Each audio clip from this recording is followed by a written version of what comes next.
Assalamualaikum warahmatullahi wabarakatuh.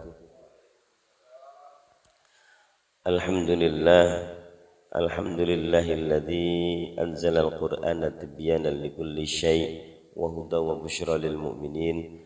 Asyhadu an la ilaha illallah wahdahu la syarika lah wa asyhadu anna Muhammadan abduhu wa rasuluhu la nabiyya ba'dah. Allahumma salli wa sallim wa barik ala nabiyyina Muhammadin wa ala alihi wa sahbihi wa man tabi'ahum bi ihsanin ila yaumiddin, amma ba'd. Bapak-bapak, ibu-ibu Masjid Al-Hafidh yang dimuliakan oleh Allah, alhamdulillah pada saat ini kita masih diberikan kesehatan, kesempatan. Mudah-mudahan semua amal kita diterima oleh Allah. Mudah-mudahan sholat kita, puasa kita, bacaan Al-Quran kita, zikir kita, mudah-mudahan semua diterima oleh Allah. Amin ya rabbal alamin.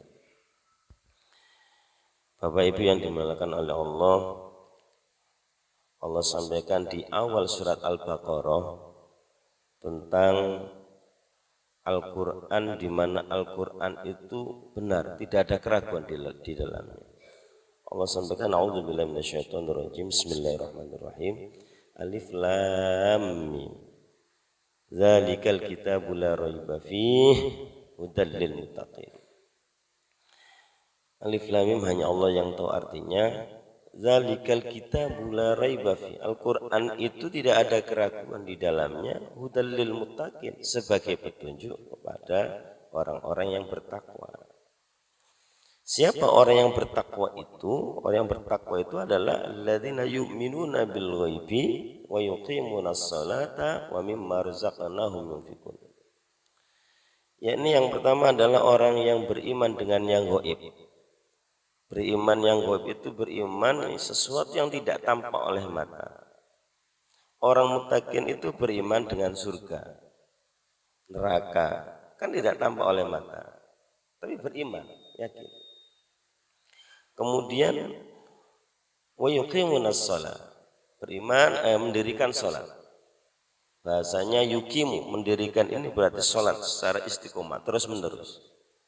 Yang ketiga, wa mimma razaqnahum yunfiqun, dan dari apa yang kami rizkikan kepada mereka, mereka menginfakkan. Ayat berikutnya, walladzina yu'minuna bima unzila ilaika wa ma unzila min qabli. Yang keempat, beriman dengan apa yang diturunkan kepadamu Nabi Muhammad, yakni Al-Quran, dan beriman dengan kitab-kitab sebelumnya, yakni kitab Taurat, Injil, Zabur. Kemudian wabil akhirati hum yuqinun, dan mereka yakin dengan adanya akhirat. Nah Bapak Ibu, di ayat akhirnya itu ulaika ala hudam mir rabbihim, mereka itu adalah orang-orang yang mendapatkan petunjuk dari Allah, wa ulaika humul muflihun, dan mereka itu adalah orang-orang yang beruntung. Orang-orang yang beruntung itu orang-orang yang sukses, orang-orang yang nanti pada hari kiamat akan mendapatkan rahmat ridho Allah, masuk surga. Mudah-mudahan kita ini termasuk orang-orang yang muflihun. Ya, caranya menjadi orang muflihun bagaimana? Caranya jadi orang yang sukses bagaimana? Al-Baqarah surat ayat 1 sampai 5 ini diterangkan Bapak Ibu. Yang pertama, beriman dengan yang gaib, salat, infak, beriman dengan Al-Quran, beriman dengan kitab-kitab sebelumnya, dan yakin dengan adanya akhirat. Di awal-awal Al-Baqarah ini itu menerangkan orang yang bertakwa. Yang kedua, menerangkan orang-orang yang kafir. Orang kafir itu diingatkan atau tidak, dia sama saja, dia enggak akan beriman. Yang ketiga, menerangkan orang munafik. Orang munafik itu ngakunya beriman, padahal dia tidak beriman. Di zaman Nabi ada orang munafik ini dan buahnya, dan tidak kelihatan orang munafik itu. Ya. Kenapa? Ya karena kalau ketemu dengan orang mukmin dia ngakunya beriman. Tapi kalau ketemu dengan temannya, ya dia ikut temannya. Dan yang keempat adalah orang fasik. Orang fasik itu orang yang dia ini beriman, dia ini yakin. Alladzina yanquduna ahdallahi min ba'di misaqi. Orang-orang yang merusak perjanjian Allah, merusak artinya melanggar aturan-aturan Allah. Dia ngerti kalau sholat itu wajib, tapi dia nggak sholat, itu fasik. Dia ngerti kalau minuman haram itu adalah haram, minuman khamr itu haram. Dia tahu, tapi dia minum, itu namanya orang fasik. Dan itu ada sejak zaman Nabi Muhammad sampai sekarang ada orang-orang itu. Dan yang terakhir ini bahasan yang panjang ceritanya tentang Bani Israel, Bapak Ibu. Setelah menceritakan 4 macam itu, kemudian Allah menceritakan tentang sepak terjang Bani Israel. Bani Israel itu adalah, Bani itu keturunan, Israel itu adalah Israel. Israel ini nama lain Nabi Yakub. Nabi Yakub ini punya ayah namanya Nabi Ishak. Nabi Ishak punya ayah namanya Nabi Ibrahim. Ya. Nah, Nabi Ibrahim punya anak Ishak dari ibu yang bernama Sarah, punya putra namanya Yakub. Ya, Yakub ini yang dikenal Israel. Nah, anaknya putra-putra Nabi Yakub ini ada 12. Lah 12 inilah yang dinamakan Bani Israel, anak-anak keturunannya Nabi Yakub. Nah, salah satunya adalah Nabi Yusuf. Nabi Yusuf ini masih keturunan Nabi Ibrahim. Sampai terus Bani Israel ini Bapak Ibu terus muncullah Nabi Musa. Nabi Musa itu ya keturunan Bani Israel. Terus Nabi Dawud, Nabi Sulaiman. Nabi Dawud itu Bani Israel. Punya putra namanya Nabi Sulaiman. Nabi Sulaiman juga Bani Israel. Turun-temurun sampai Nabi Isa. Nabi Isa itu juga Bani Israel. Maka kitab-kitab sebelum Al-Quran itu diturunkan kepada Bani Israel. Kitab Taurat, kitab Zabur, kitab Injil itu diturunkan di kalangan Bani Israel. Dan bahasanya namanya bahasa Ibrani. Nah, ketika Al-Quran turun itu bukan bahasa mereka, tetapi bahasa-bahasa Arab. Sehingga ketika Al-Quran ini diturunkan kepada Nabi Muhammad SAW, bukan dari golongan Bani Israel, Alkitab ini protes, Alkitab ini tidak mau. Bahyan bainahum di dalam Al-Quran disebutkan mereka itu iri dengki, sehingga apa? Sehingga kebenaran di dalam kitab mereka, di mana di dalam kitab mereka itu menerangkan tentang apa? Menerangkan tentang kebenaran Nabi Muhammad SAW. Nah, kebenaran datangnya Nabi Muhammad dengan membawa Al-Quran yang sudah tertulis di dalam kitab mereka itu ditutupi oleh mereka. Sehingga terjadi apa? Sehingga mereka ini tidak mau andaikan pengikutnya ini pindah semua kepada Islam. Tidak mau kalau pengikutnya ini pindah kepada mengikuti ajaran Nabi Muhammad. Nah, Bapak Ibu yang dimuliakan oleh Allah, Nabi Muhammad ini itu masih kalau diurut itu keturunan Nabi Ismail. Nabi Ismail putranya Nabi Ibrahim. Sini makanya Ibrahim ini bapaknya para nabi. Nah, mulai Nabi Adam, Idris, Nuh, Hud, Soleh sampai Nabi Muhammad SAW itu yang diajarkan cuma satu, la ilaha illallah, tidak ada Tuhan kecuali Allah. Wa ma min ilahin illallah. Dan di konteks lain itu wa ma min ilahin illallah, tidak ada Tuhan kecuali Allah. Itu yang diajarkan. Cuma sayangnya ketika zamannya Nabi Musa, terus sampai ada masa di zamannya Nabi Uzair ya. Nabi itu sebenarnya bukan hanya 25, banyak para nabi. Ada kisah di mana setelah Nabi Musa itu ada Nabi Uzair namanya.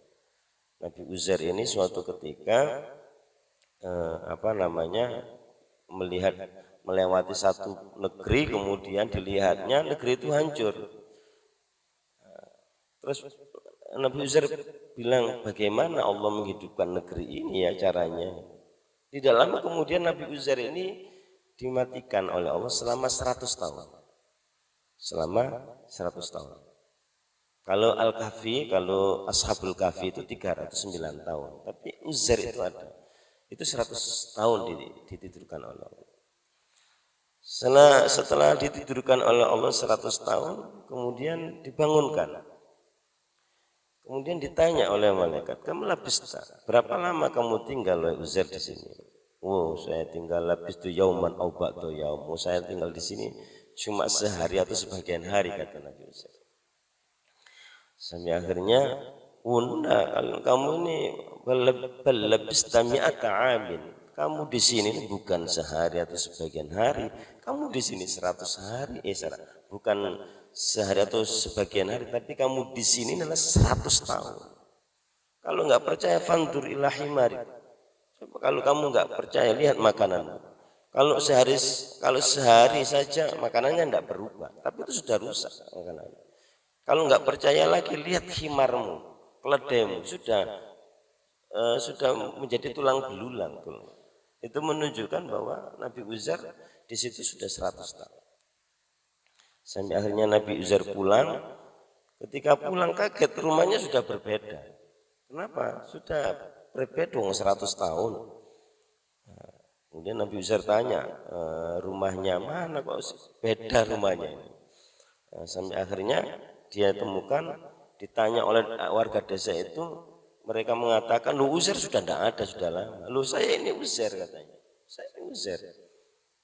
Nah, kemudian Uzair menceritakan tentang mbah-mbahnya dulu, ini, tahu semua Uzair. Terus mereka baru sadar, mereka baru yakin bahwa itu benar-benar Uzair. Itulah kehebatan Allah. Lalu Bapak Ibu, saya cerita begini, ini akhirnya Uzair ini menjadi tokoh, mengajak untuk ketauhidan, ya, mengajak untuk taat kepada Allah. Lambat laun Uzair ini wafat, meninggal, lalu dikultuskan jadi anak Tuhan, dikultuskan menjadi anak Tuhan. A'udzubillahi minasyaitonirrajim. Wa qalatil yahudu Uzairun ibnullah. Di Al-Quran disebutkan bahwa orang Yahudi berkata Uzair itu putra Allah, kata orang Yahudi. Begitupun juga orang Nasrani. Orang Nasrani itu awalnya orang Nasrani itu dulu zaman Nabi Isa, zamannya Nabi Isa, sahabat-sahabat Nabi Isa itu yang disembahnya oleh Allah. Nabi Isa itu adalah Rasul utusan Allah, bukan anak Tuhan. Setahun 2 tahun, riwayatnya sampai 200 tahun. Kemudian ada satu musyawarah ya di kalangan tokoh-tokoh agama saat itu, kemudian menganggap Nabi Isa ini menjadi anak Tuhan. Sudah penyimpangan. Nah, penyimpangan ini kemudian turun Al-Quran. Nah, Al-Quran ini meluruskan itu. Ya, makanya kalau zikir kita ini, kalau baca zikir itu kan la ilaha illallah wahdahu, tidak ada Tuhan kecuali Allah, wahdahu, satu-satunya, tidak ada yang lain. La syarikalah, tidak ada sekutu bagi Allah. Itu harus ditanamkan di dalam diri kita, yakin bahwa tidak ada Tuhan kecuali Allah, wahdahu, satu-satunya Allah, la syarikalah, tidak ada sekutu bagi Allah.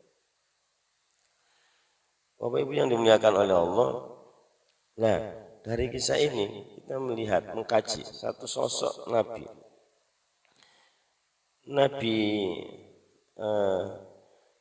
salah satu Bani Israel, anak keturunan Nabi Yakub itu adalah Nabi Yusuf.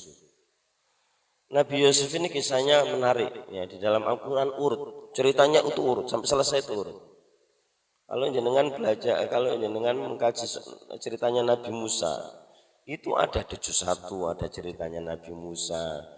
Di surat Toha juga ada cerita Nabi Musa, Al-Anbiya, dan banyak cerita Nabi Musa, tapi tidak satu tempat, tidak satu surat. Tapi kalau Nabi Yusuf ceritanya di satu surat.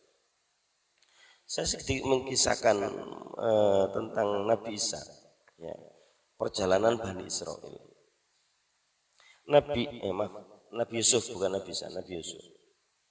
Di mana Nabi Yusuf itu, Bapak Ibu, ketika usia masih kecil itu bilang kepada ayahnya, wahai bapakku, ini arafil manam, saya bukan itu. Nabi Yusuf berkata bahwa saya melihat matahari, bulan, dan 11 bintang bersujud kepadaku.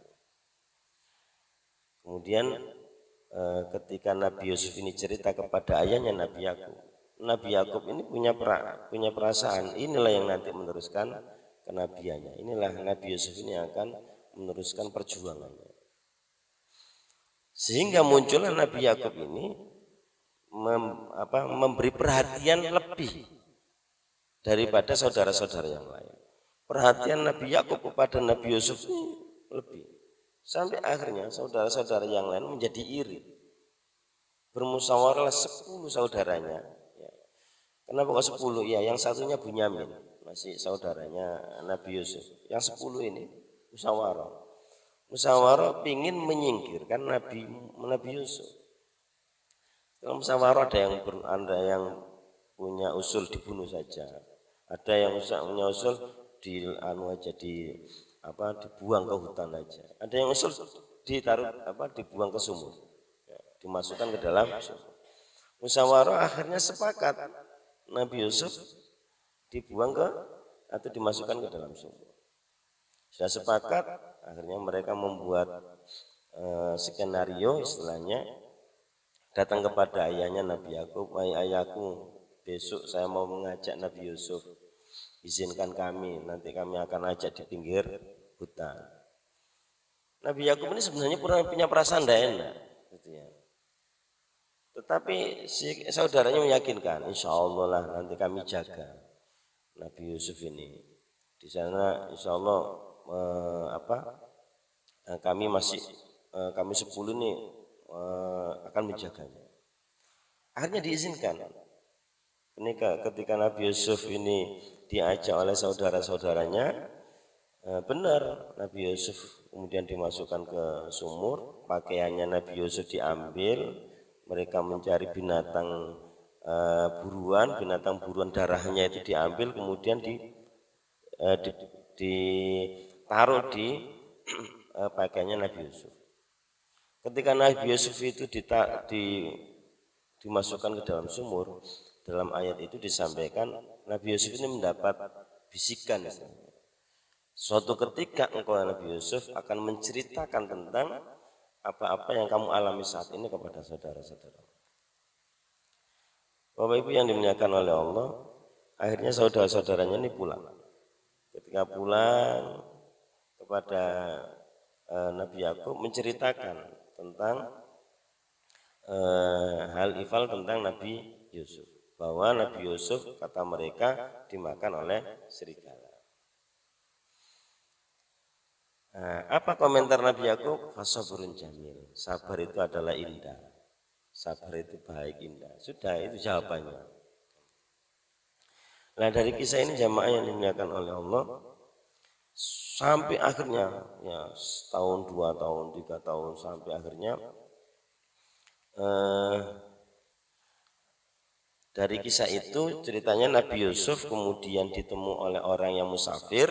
Setelah itu dijual Nabi Yusuf dan dibeli seorang penguasa di Mesir. Ya, di penguasa di Mesir dirawat oleh Zulaikha. Ya. Sampai akhirnya Nabi Yusuf dalam kisahnya itu panjang. Singkat cerita Nabi Yusuf menjadi penguasa saat itu.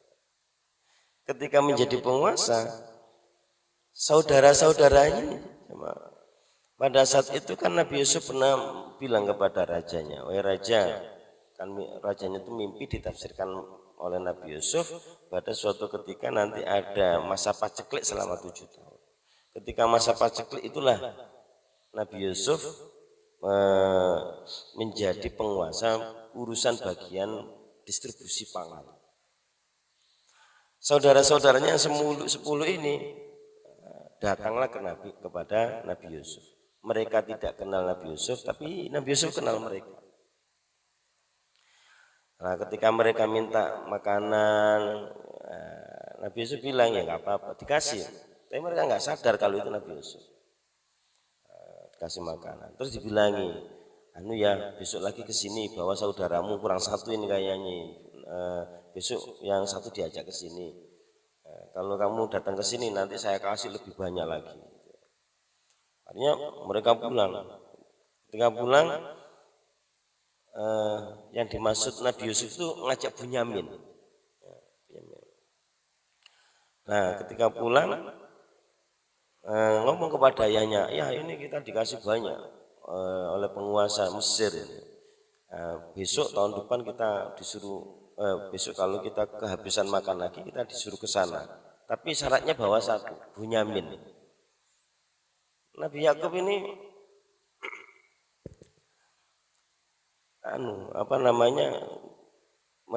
masih trauma dengan kejadian Nabi Yusuf yang informasi dari saudaranya itu dimakan serigala, sampai Nabi Yakub ini nggak bisa melihat.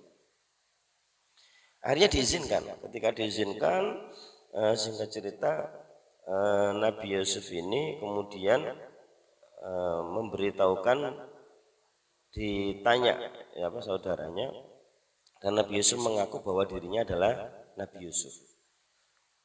Saudaranya yang 10 kaget, loh ini kok Nabi Yusuf yang dulu mereka pernah membuangnya ke sumur. Nabi Yusuf itu sama yang dimuliakan oleh Allah, dengan mudahnya memaafkan saudaranya yang dulu pernah membuangnya ke sumur.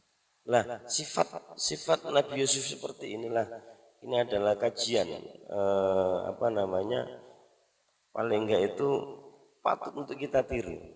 Jenengan ketika dulu mungkin disakiti orang, didolimi orang, suatu ketika orang itu datang ke jenengan. Nah, kira-kira jenengan gimana? Memaafkan atau dendam? Kalau Nabi Yusuf enggak, Nabi Yusuf ketika menjadi penguasa mampu, andaikan memenjarakan mereka mampu, menghukum mereka mampu. Tapi Nabi Yusuf yang dilakukan bukan begitu, memaafkan mereka. Sikap Nabi Yusuf luar biasa. Bapak Ibu yang dimuliakan oleh Allah, satu kisah menarik tentang Nabi Yusuf. Ketika diajak berbuat keji oleh Zulaikha, tidak mau Nabi Yusuf, tidak mau. Sampai diancam Nabi Yusuf masuk penjara. Nabi Yusuf bilang, saya lebih baik masuk penjara daripada saya mengikuti kemauan Zulaikha. Ini pun juga menjadi pelajaran anak-anak muda kita. Kekuatan hati, keteguhan hati. Ketika diajak ke kejian itu, harusnya dia mengatakan, ini akhafullah, saya takut kepada Allah. Itu yang dilakukan Nabi Yusuf. Kembali lagi ke Bani Israel, Bapak Ibu. Ya. Jadi Nabi Yusuf ini dulu di Palestina. Kemudian dibuang oleh saudaranya, sampailah ke Mesir. Sampai di Mesir ini Bani Israel itu anak Nabi Yakub dan saudaranya semua diboyong semua ke Mesir. Nah, ketika diboyong ke Mesir ini, ayah ibunya 11 saudaranya itu datang kepada Nabi Yusuf. Nah, kemudian Nabi Yusuf mempersilahkan ayah ibunya. Akhirnya Nabi Yusuf bilang kepada ayahnya, wahai ayahku, mungkin ini mimpiku yang dulu, di mana bulan, matahari, 11 bintang bersujud kepadaku. Matahari, bulan itu ayah ibunya, 11 bintang itu adalah saudaranya yang datang kepada Nabi Yusuf. Nah, dari kisah ini Bapak Ibu yang dimuliakan oleh Allah, sampai akhirnya Bani Israel turun temurun di Mesir sampai zamannya Nabi Musa. Ketika Nabi Musa ini mengajak Fir'aun yang waktu itu ngaku jadi Tuhan, supaya Fir'aun ini menyembah kepada Allah, bahwa Fir'aun itu bukan Tuhan. Akhirnya Nabi Musa ini dimusuhi, bahkan pengikut Nabi Musa mau dibantai.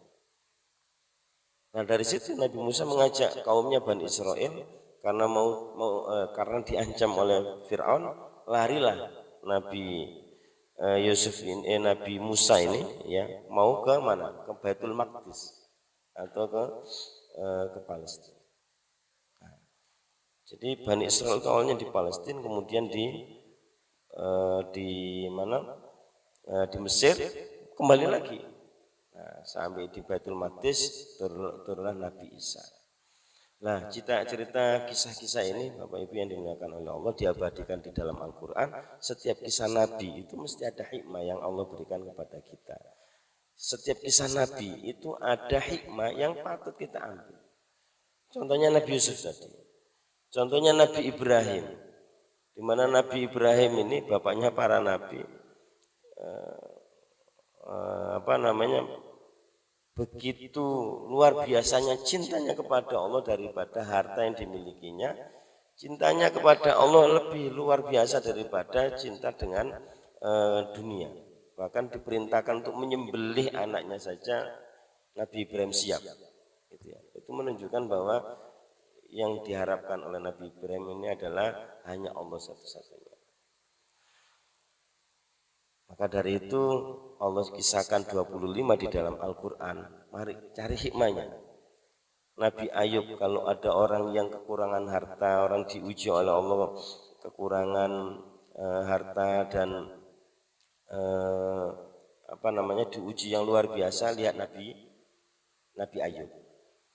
Ketika orang itu mempunyai kekuasaan, mempunyai harta yang melimpah, lihat Nabi Sulaiman.